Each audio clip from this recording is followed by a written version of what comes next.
hard-won crop of maize goes into a store in Nakuru in central Kenya. But just as anywhere else where food material is stored, a variety of insect pests are waiting to move in to destroy the crop.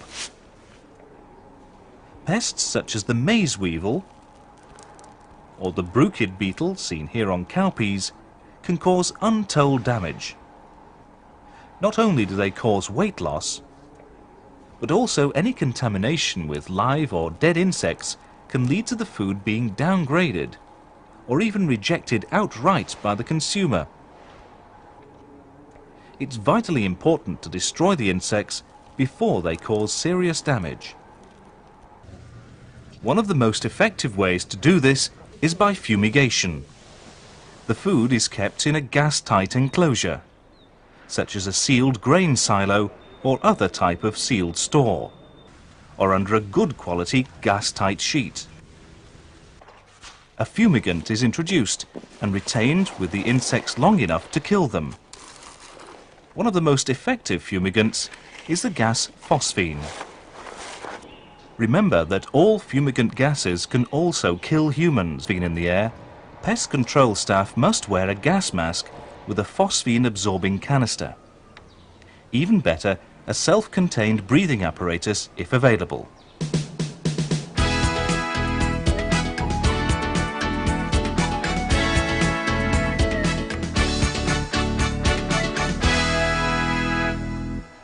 Phosphine gas is generated from a solid chemical called aluminium phosphide. It may be obtained as tablets or the smaller pellets. In a typical phosphine fumigation, the gas concentration rises rapidly during the first 2 days and then begins to fall. For a successful result, it's important that by the 5th day of treatment, the gas concentration remains above 150 parts per million, or 0.2 milligrams per litre. This will ensure that all life stages of most insect species have been killed. An exception are the tiny insects called soakids, shown here on rice grains. They are much more difficult to kill. We will mention these again later.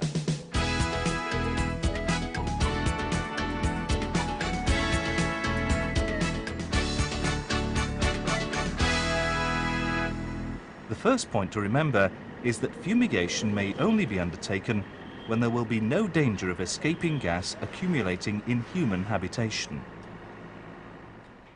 The store must be 100 meters away from the nearest dwelling. If not, people must be kept out of their homes for the duration of the fumigation for their own safety. Phosphine fumigation is only effective in situations where there is good gas retention, such as bag stacks covered with gas-tight sheets, weighed down at the edges with sand snakes. It's essential that the sheets are completely gas-tight. If they're to be used regularly, a laminated PVC sheet of about 0.4 millimeter thickness is ideal. The sand snakes may be made from any durable tubing, such as old fire hose filled with sand. They should not be overfilled and should lie flat. Even better gas retention can be achieved by sealing bag stacks into a plastic envelope. A base sheet is laid on the floor of the store.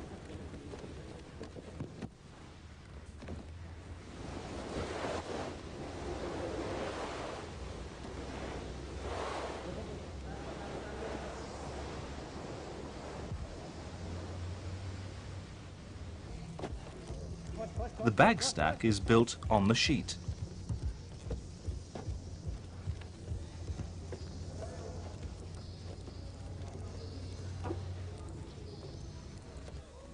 And a cover placed over the stack.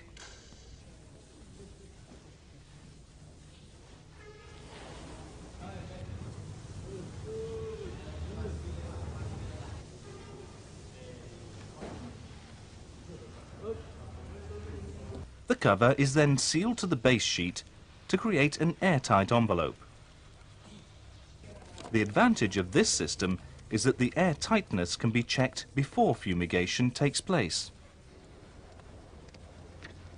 This is achieved by creating either a pressure or a vacuum in the envelope.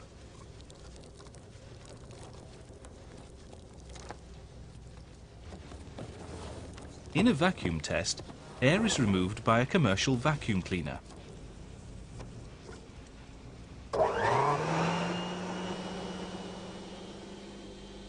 The vacuum cleaner is turned off, and then the rate at which the vacuum is lost is assessed using a manometer.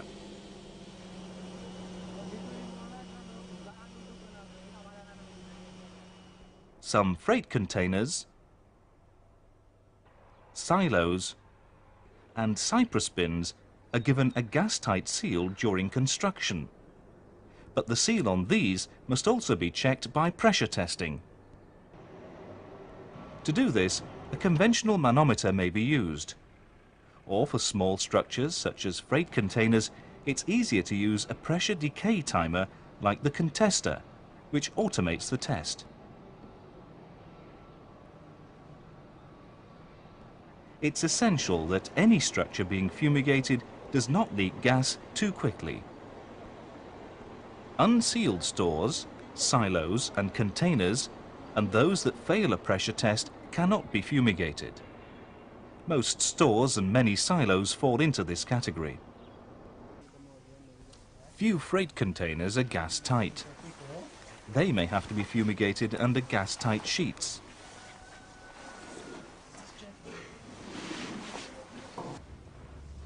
When bagged grain is being fumigated, gas can circulate freely between the sacks. But in large bulks in silos, flat stores and ships' holds, gas circulation may be poor. In these situations, the fumigant may be added by a phosphine tablet dispenser as the grain is loaded into the silo.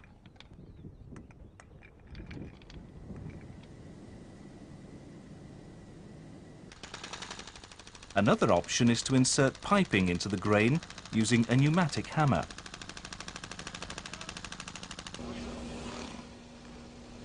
The fumigants may then be fed down the piping. To summarize so far, remember, only fumigate where the store is at least 100 meters away from human habitation, where it is gas tight, and where there is good gas circulation.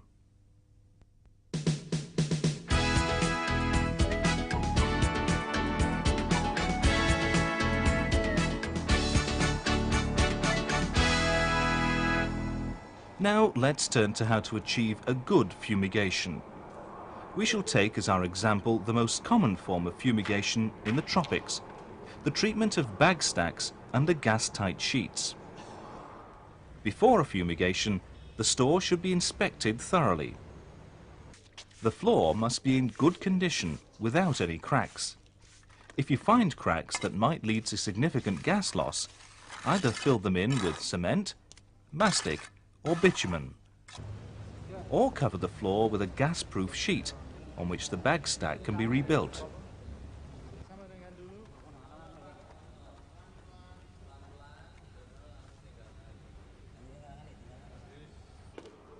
During the inspection, confirm the tonnage of stock to be fumigated. This is important for the calculation of the fumigant dosage. If you are unsure of the tonnage, or if free space will be included under the fumigation sheets, you will need to calculate the volume of the stack. First, measure the stack. Then simply multiply the length by the width by the height. This will give you the volume. In typical tropical situations where temperatures are above 25 degrees centigrade, you will normally require 1.5 3-gram tablets for each cubic meter under the sheet, or 2 tablets for each ton of food. But please remember that national recommendations are quite variable. Paddy rice and ground nuts in shell absorb a large amount of phosphine, reducing the concentration to which insects are exposed. To compensate for this, these commodities require higher dosages. The exact dose required may vary according to variety and should be determined by careful trial fumigation. Some commodities, such as linseed and cottonseed, are so absorbent that they cannot be fumigated with phosphine. Once the store has been inspected, it should be thoroughly swept.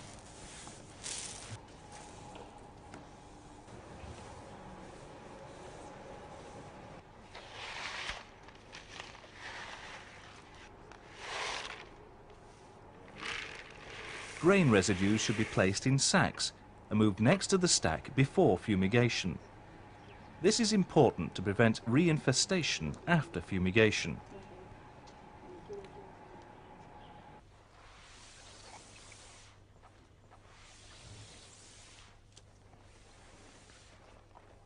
Next, place the fumigation sheets carefully over the stack.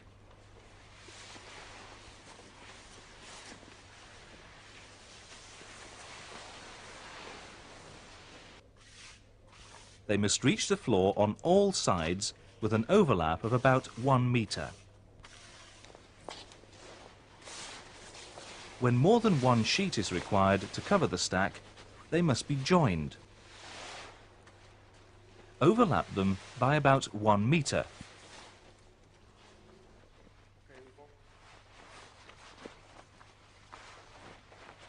Then fold them together in a flat joint.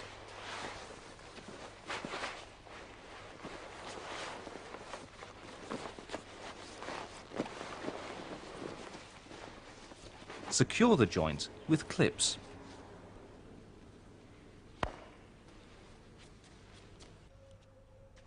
The sheets must be checked carefully for any holes.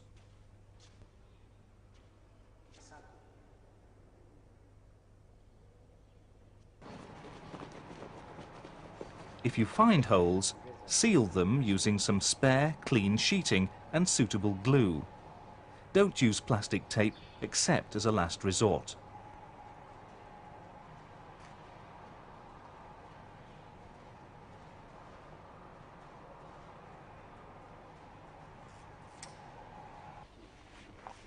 Neatly fold the sheeting at the corners of the stack to ensure a good seal to the floor.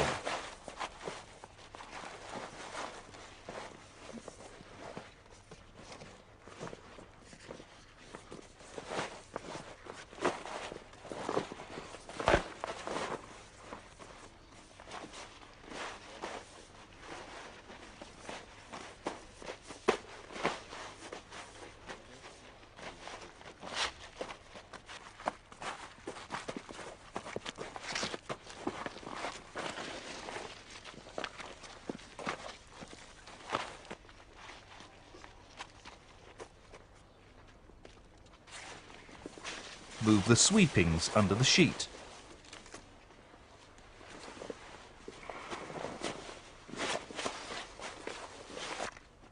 The bottom of the stack is now ready to be sealed to the floor using sand snakes or loose sand. Seal it everywhere except at the places where the fumigant is to be placed. If you are using sand snakes, always overlap them. Once the stack is sealed, all workers other than the pest control team must leave the store. It's now time to add the fumigant. Remember that aluminium phosphide dust is highly toxic, so always wear a dust mask and gloves.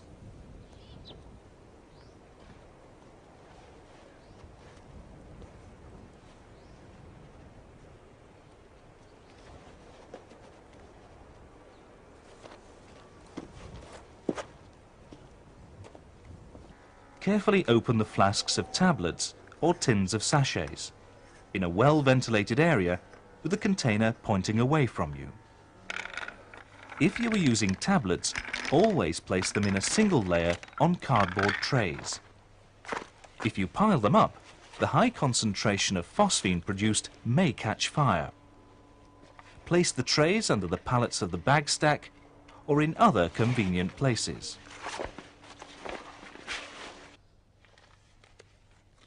If you are using sachets, suspend them from the sides of the stack. Distribute the trays or strings at various points around the stack to help the gas to circulate quickly. Avoid any possible contact with water, as aluminium phosphide may catch fire if wetted.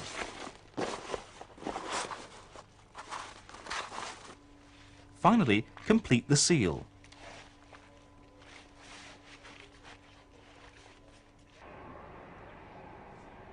Now, leave the store.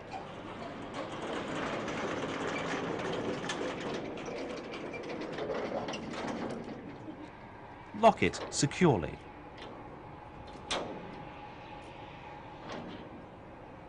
And place a safety warning on all doors to keep people out. Nobody should be permitted to work in the store during a fumigation. Leave the store for the duration of the treatment, which should be at least 5 days. Never allow less time than 5 days, as this will encourage the development of resistance to phosphine. On the final day of the fumigation, the gas concentration must be checked. A member of the fumigation team should enter the store wearing a gas mask fitted with a fresh phosphine-absorbing canister. Push a gas sampling tube under the sheet.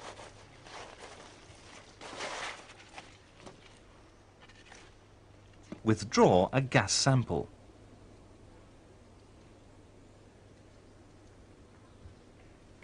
And then feed it into a phosphine meter. While this is being done, a colleague should be watching from the door as a safety check. An alternative to using the phosphine meter would be to connect the sample pipe to a suitable detector tube. In a good fumigation, the gas concentration on the 5th day will still be at or above 150 parts per million, or 0.2 milligrams per litre. It's now time to air the stack. Open all the doors and any other ventilators to give good airflow.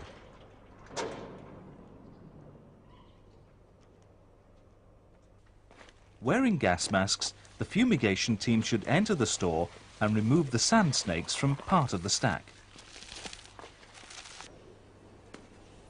Some of the free sheet should be lifted with a rope to allow residual gas to escape.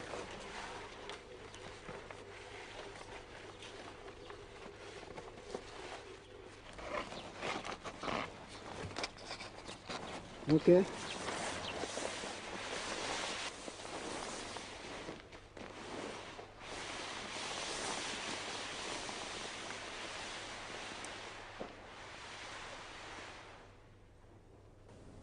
The stack must now be left to air for at least 2 hours. Once this has been done, check the gas concentration close to the stack using a detector tube. If the concentration is below 0.3 parts per million, then workers may be safely allowed into the store to remove the sheets. If not, further airing is required.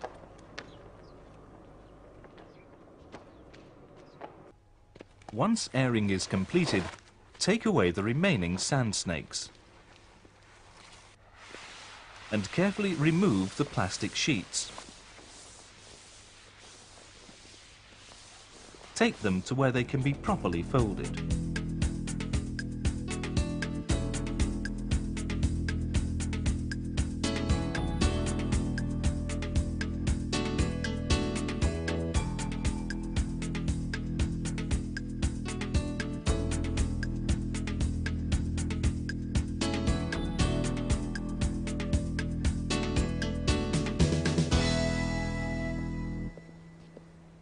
Remove all used tablets or sachets and bury them immediately away from human habitation to a depth of at least a half metre. The grain has now been fumigated. It should be left for at least 2 days to allow any absorbed gas to be released before it can be safely consumed. This is called the withholding period.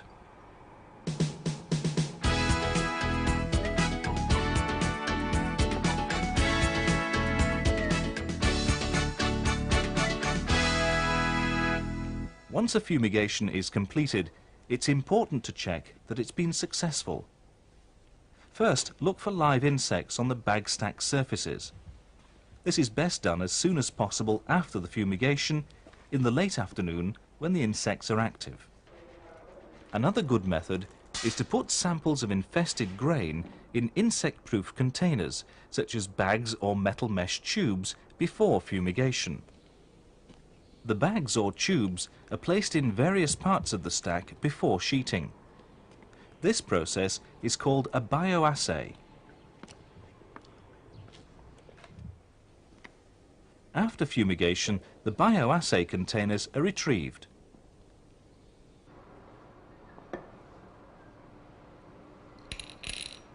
The sample of grain is inspected for insects. If live insects are found, then the fumigation has been a failure. If not, the fumigation may be regarded provisionally as a success.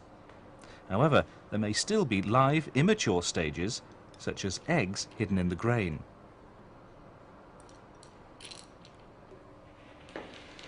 To check this, the grain samples must be transferred to a well-ventilated, insect-proof jar.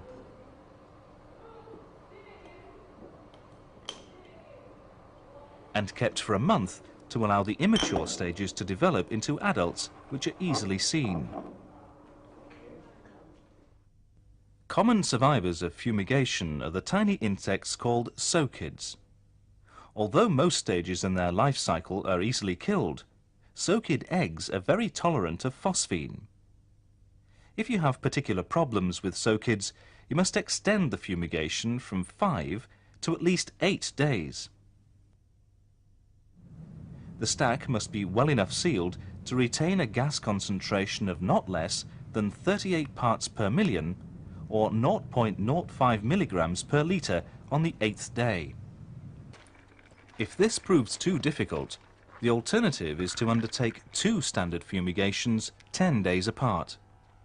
Any eggs surviving the first fumigation will then have developed into immature soakids and be killed by the second fumigation.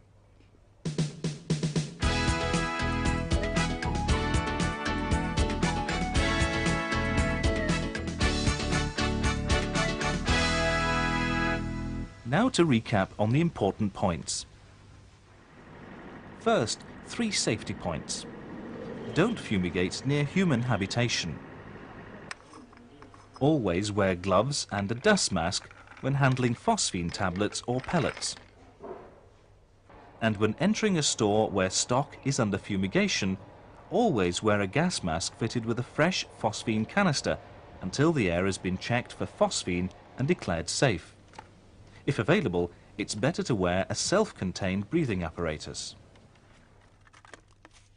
Before fumigation, inspect the store to ensure the floor is sound and calculate the dosage of fumigant required.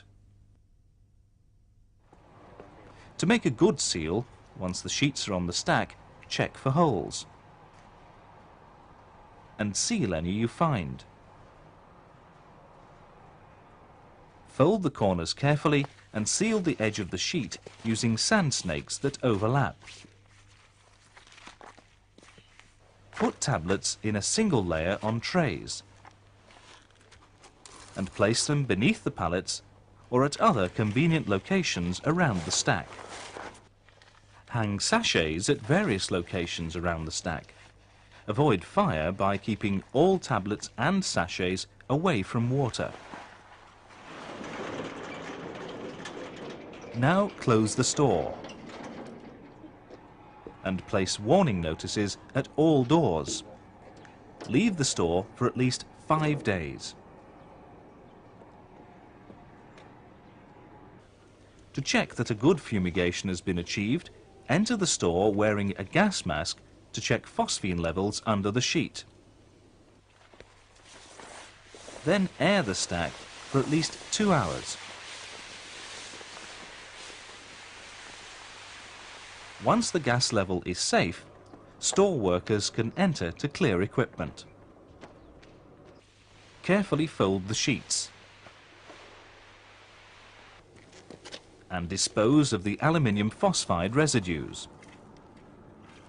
Soon after the fumigation is completed, check to ensure that all the insects are dead.